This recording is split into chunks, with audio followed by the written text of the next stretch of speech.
स्वागत है दोस्तों आपका हमारे इस यूट्यूब चैनल केडीएस कम्पीट।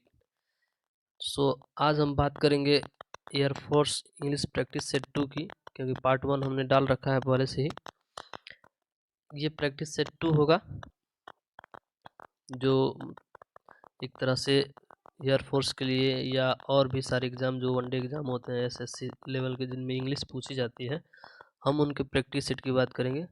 हम केवल अभी 10 क्वेश्चनों की ही बात करेंगे। हमारा जो सबसे पहला क्वेश्चन है वो है choose the nearest meaning of obstacle. हमें ऑब्स्टेकल का नियरेस्ट मीनिंग ढूंढना है। ठीक, नियरेस्ट का मतलब होता है सिनोनिम्स। ठीक, ऑब्स्टेकल का जो हिंदी होता है वो होता है बाधा। बाधा होता है किसी चीज में बाधा।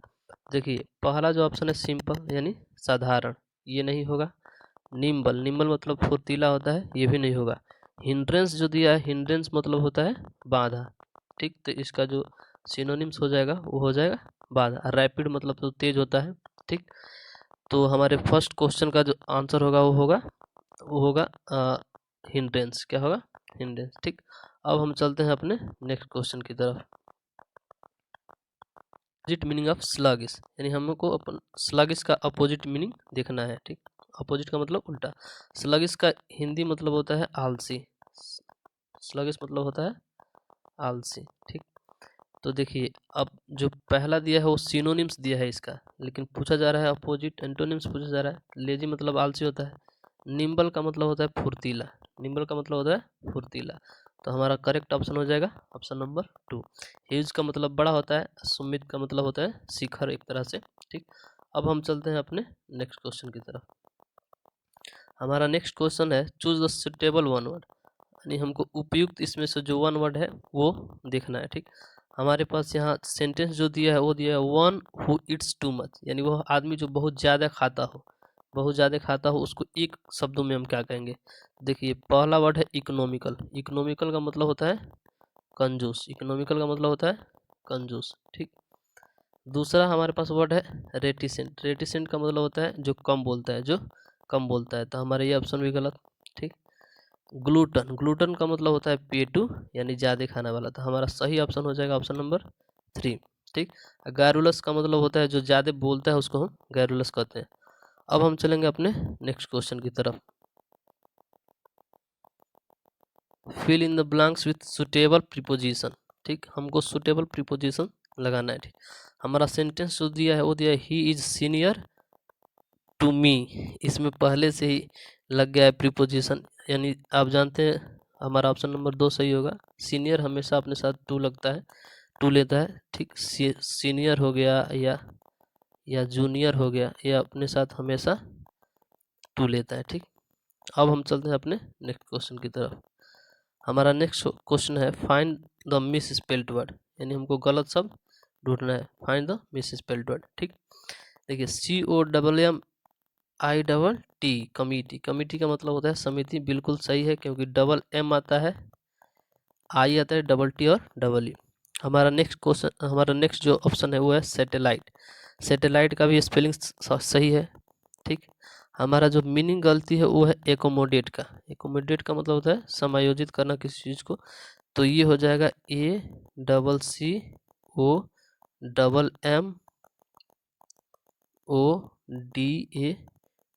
एकोमोडेट। एकोमोडेट ये है करेक्ट मीनिंग एकोमोडेट का। ठीक, जेनिथ, जेनिथ का मतलब होता है ऊंचाई या शिखर एक तरह से कह सकते हैं जेनिथ। अब हम चलते हैं अपने नेक्स्ट क्वेश्चन की तरफ।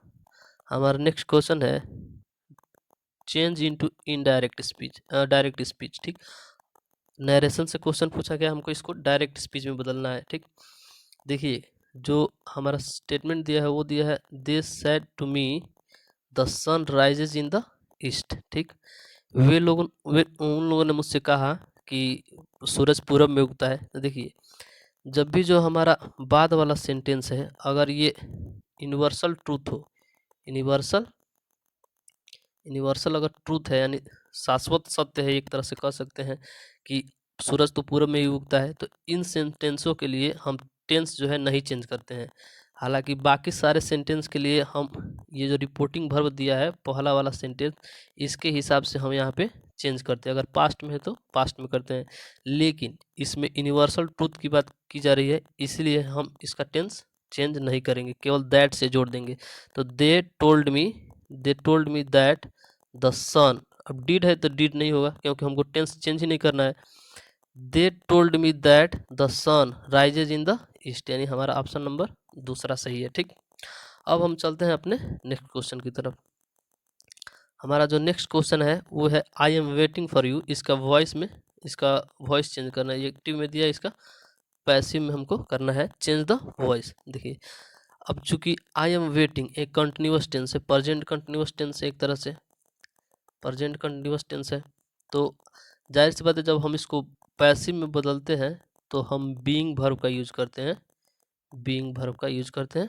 ठीक, तो देखिए बीइंग दो, एक दूसरे में आया है, एक तीसरे में आया है। ठीक, अब देखिए पहला जो दूसरा ऑप्शन दिया है you are being waited by me. ठीक, you are being waited by me, तो बाई से जुड़ा है, यानी पहला ऑप्शन ही सही होगा, क्योंकि दूसरे में you are being waited be me दिया है। ठीक, ये गलत है, और बीन तो आएगा नहीं, और जाहिर सी बात है आर भी नहीं आएगा। जो कंटिन्यूअस टेंस है उसके साथ हम हमेशा बीइंग का यूज करते हैं पैसिव वॉइस में बदलने के लिए। अब हम चलते हैं अपने नेक्स्ट क्वेश्चन की तरफ।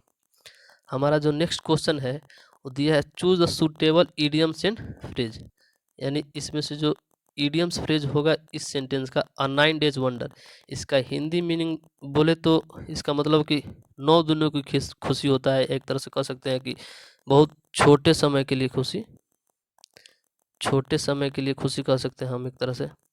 ठीक, देखिए तो फॉर अ शॉर्ट पीरियड, यानी कम समय के लिए, ये नहीं होगा, ये है pleaser for a short period. हमारा ऑप्शन नंबर 2 सही होगा, क्योंकि प्लीजर मतलब होता है खुशी, यानी कुछ देर के लिए खुशी, उसी को हम कहते हैं फ्रेज में अ 9 डेज वंडर। ठीक, अब हम चलते हैं अपने नेक्स्ट क्वेश्चन की तरफ।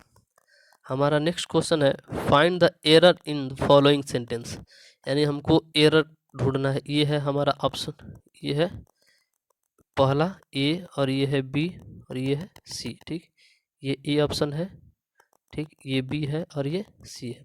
ठीक है, ऑल द लीडर्स, जाहिर सी बात है ऑल के बाद जो भी नाउन होगा वो प्लूरल होगा, सही है। ऑल द लीडर्स गैदर्ड, यानी पास्ट टेंस में है, सिंपल पास्ट में, गैदर इन द पार्लियामेंट, तो जो हमारा सही ऑप्शन होगा वो होगा सी, क्योंकि यहाँ पे दिया है पार्लियामेंट, पार्लियामेंट के पहले कोई भी आर्टिकल नहीं लगता है, यानी हमारा ऑप्शन नंबर तीसरा सही होगा। सी में गलती है, क्योंकि कुछ वर्ड ऐसे होते हैं जिनके पहले हम डेफिनेट आर्टिकल का प्रयोग नहीं करते हैं, इसमें द हमारा करेक्ट ऑप्शन होगा। ठीक, द नहीं रहेगा पार्लियामेंट के सामने, करेक्ट ऑप्शन हमारा सी होगा। अब चलते हैं हम अपने नेक्स्ट क्वेश्चन की तरफ। What is the full form of brother in law, यानी ब्रदर इन लॉ का जो फुल फॉर्म होगा वो क्या होगा। What is the plural form of brother in law, यानी ब्रदर इन लॉ का प्लूरल फॉर्म क्या होगा। तो जाहिर सी बात है हम किसी भी वर्ड का जब प्लूरल बनाते हैं तो जाहिर सी बात है उसमें एस लगाते हैं।